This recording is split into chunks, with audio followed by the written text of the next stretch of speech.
Hi, this is Megan. I am falling for the palette fever that starts as we're heading into holiday season, or I guess there's always palette fever these days. But I have another palette that I got that I really like, and it's not a perfect palette, so I'm going to start by saying that. I'll explain that in a minute. So this is the Huda Beauty Desert Dusk palette. I don't know, there was just something about the marketing of this one that just got me, and the colors, you know, like the desert at night or whatever. No, it's a desert at night or desert at dusk kind of thing. And so I bought it. It is $65 for 0.89 ounce. And one of my shades came broken, and it's getting taken care of by Sephora, but I wanted to do the video, so I'm hoping this is going to work. I put some alcohol in it to kind of try to make it hold together. But first of all, you get kind of this overlay, which is very pretty. And goes like that. There's me. And you get the mirror, which says Huda Beauty. And I did not have her last palette, so I guess this palette packaging is better. There are the shades. This is the one that came broken. It is Cosmo, and it is the worst shade in the palette, so if one was going to come broken, well, you know, I'm glad it was Cosmo. So let's see. Features 8 mattes, 6 pressed pearls, 3 duochrome toppers, and 1 pure glitter. And so overall, it's a little dusty. It is a little high maintenance. I have to use it with an eyeshadow primer. It's not a perfect palette, but I really, really like the colors anyway. Some people have said it's very dupeable. I guess, maybe. I just thought that there were some really kind of interesting twists on some colors that I've seen before. And it just, I don't know, it worked, and it works together. And I've tried a bunch of different looks. I'm not sure this is my favorite look I've ever tried. It's maybe a little too whatever, but I just wanted to do something different. I've done a lot of looks that I really like, so I really like some of these shades. So formula wise, you know, it's good. And there are some interesting shades, but you know, you gotta work with it a little bit. And the mattes are a little thinner. They apply pretty well, but they're you know, they're not perfect. I didn't think that most of these shades had fallout. That one glittery one, what is it, Cosmo? It's a disaster, like literally a disaster. And I'm not the type who's going to sit there with glitter glue and try to make it work and whatever else. If it's a disaster, I'm just not going to use that shade. I also, some people thought that the mattes weren't completely matte. It's probably true. And the pressed pearls, well, let's see, the mattes are supposed to be highly pigmented, which they are. They're not super deep, and they are a little powdery. The pressed pearls are supposed to add depth and intensity, and you can use them alone or layered. And this was a little bit better. These were really easily applied. The duochrome toppers had shades that shifted, and that's part of what I really liked about this palette. I thought some of these were like, wow, that's kind of an interesting look. I can't, the pure glitter, like I said, that was just a disaster. Just really, really, really a disaster. So that's kind of the overview. Okay, let me be more specific with disaster. I felt like they didn't put any binding agent into the glitter. So yes, pure glitter, I get that, but when it's in a pressed eyeshadow palette, I don't know, it has to, there's got to be something that makes it adhere to the pan so it doesn't just like, it came smashed, but it almost looked like it was flaking in different layers, like there was a problem with the formula itself.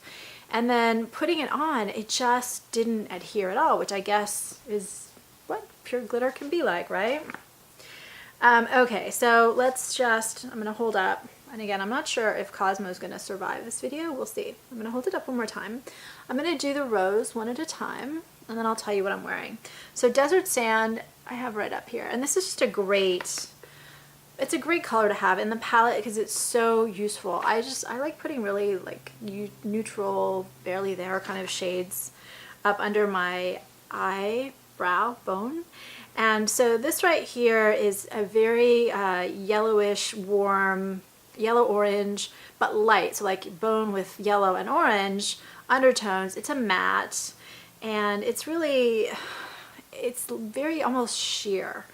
And so this one right here is not like the end-all be-all high-quality shadow, but if you see, it does what it's supposed to do, which is just kind of be very muted. So it's very muted. It's not a great shadow. It is a great color to have in this palette. Musk is a taupe, and this one has warm undertones. It's mostly matte. I thought this one, oh, I'm not swatching them, are they? So Desert Sand. See, it's just a great, it's barely going to show up on my skin, which is why I do the outdoor swatches where you can get better. Musk.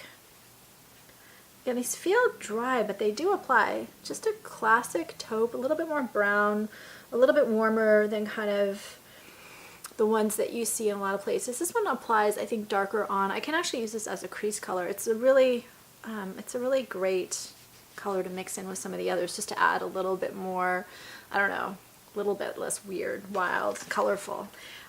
Eden. So this one right here, this one's like a salmon, like a pink. It's like, I guess, a little bit more orange than pink, but it definitely has like a pinky orange. And this right here is another matte. And again, it feels a little dusty, but that was one swatch. You can see how well it applies. So they apply better than they feel, if that makes sense. And they swatch pretty well. Every swatch I did was just one swipe with the finger. It's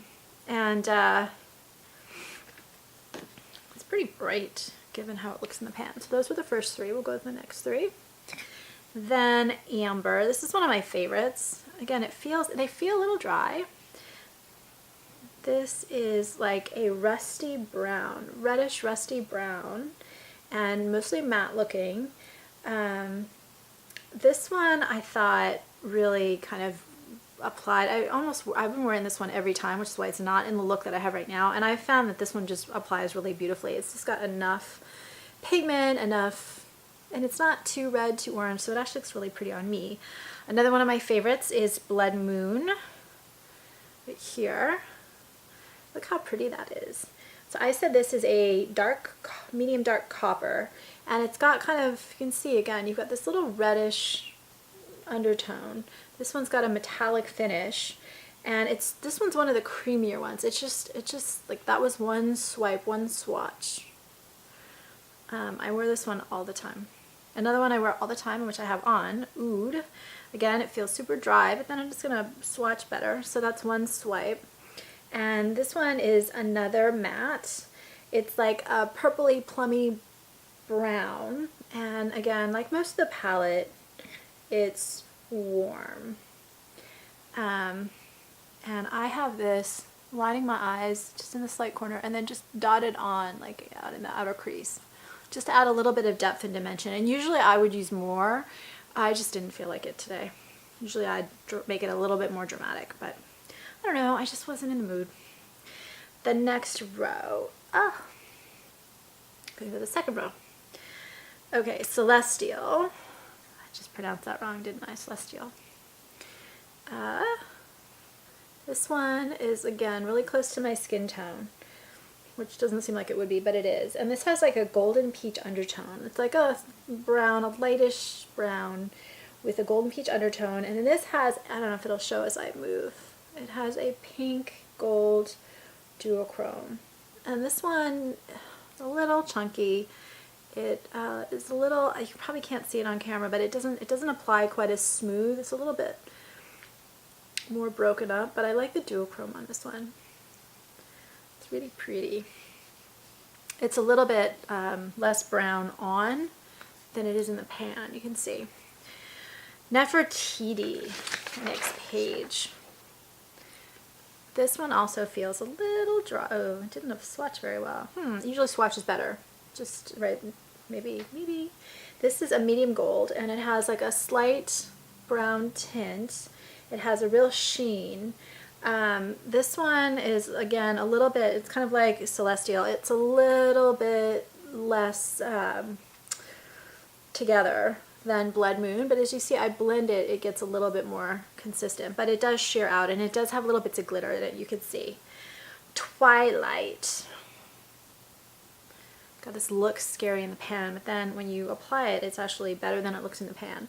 This one, again, has a slight little bit of chunky glitter thing going on, just a little, but again, as you blend it, it goes away for the most part. It's a lavender, and it has pink undertones to it. So it's a lavender pink, kind of that, which is why it's called Twilight. It shifts from like a bluish violet to a pink. So this again has kind of that shifting thing going on. It's really pretty in real life. It has that kind of ethereal glow kind of thing, which I love. But you know, and you can also use this as a highlighter. If you like that, you know, what do they call it, all unicorn or crazy, or I don't know, that whole thing. Amethyst. This is another matte. And you can see it swatches okay, but it applies better than it swatches, especially as you build it up. It's a magenta purple, and it has kind of, looks a little bit more of a pink undertone. And let me build it up a little bit so you can see. When you build it up, it looks a lot darker. It's just that it needs to be built up. See what a difference that makes? Just from one swatch to the next. So you can really build this one up beautifully. Royal. This one, I haven't used that much actually. I don't know why. This one is, it has a similar texture to Blood Moon, which is just that beautiful swatch of that metallic gorgeousness, and it's a plum brown, but it leans more to the plum than the brown, and it has like little bits of pink in it as well. So plum brown pink.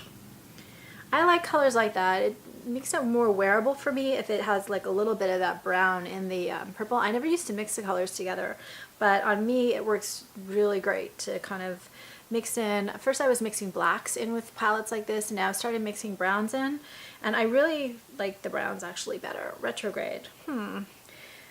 This, we're going to hold up the pan again because it looks different. As I shifted it in the light here, I could see it change colors. So there we see it. Yeah, it changes color in the pan. That's kind of cool. I didn't notice that before. So this right here, you can see it's got, again, that shift thing going on. It's got purple, green, blue, brown, all kind of shifting. So copper, it has obvious sparkles, and it's a little bit, not, it doesn't apply quite as well as some of the others, but it's a pretty shade. Again, not the easiest palette, but the colors are so pretty. Okay, we're gonna do the next row, the last row. Okay, there we go. Okay, Cashmere. Cashmere, oh, Nefertiti, by the way, I dotted on right here. That was that goldish one. I just dotted on a little. God, Cosmo's a mess. Cashmere.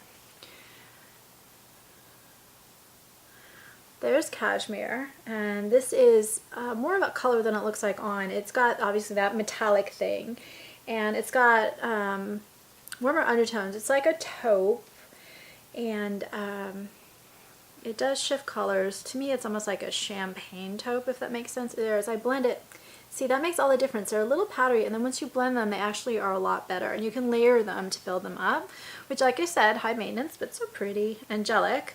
Angelic I have in the inner part of my eye. Angelic is,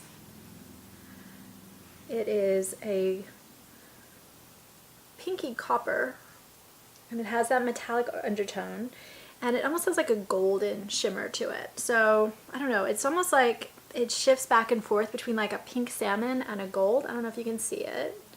There's that shift here. It's really, really pretty. I've used this on my lid too. I really like this color. Okay, I don't know how I'm going to do this one. Cosmo. My, ugh. Okay, Cosmo.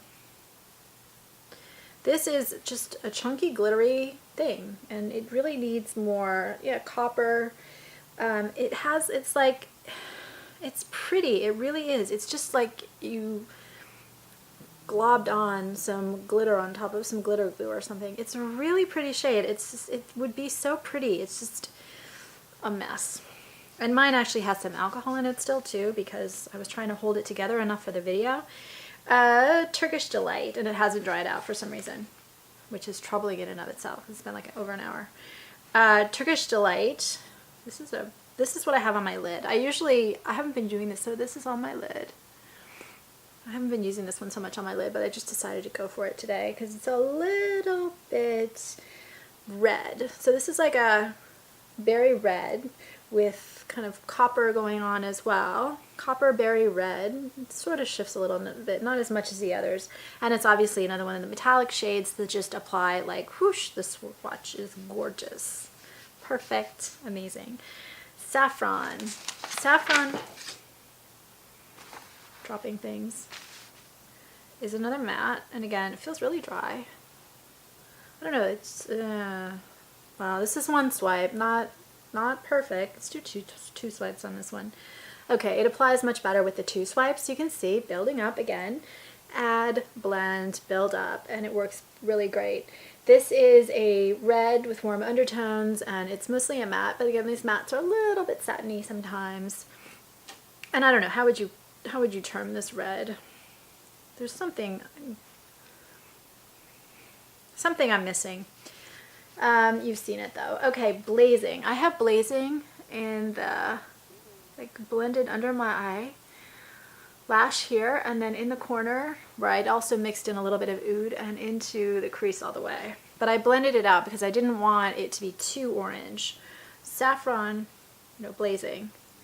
I really like this shade. That's one swatch. Look how pretty that is.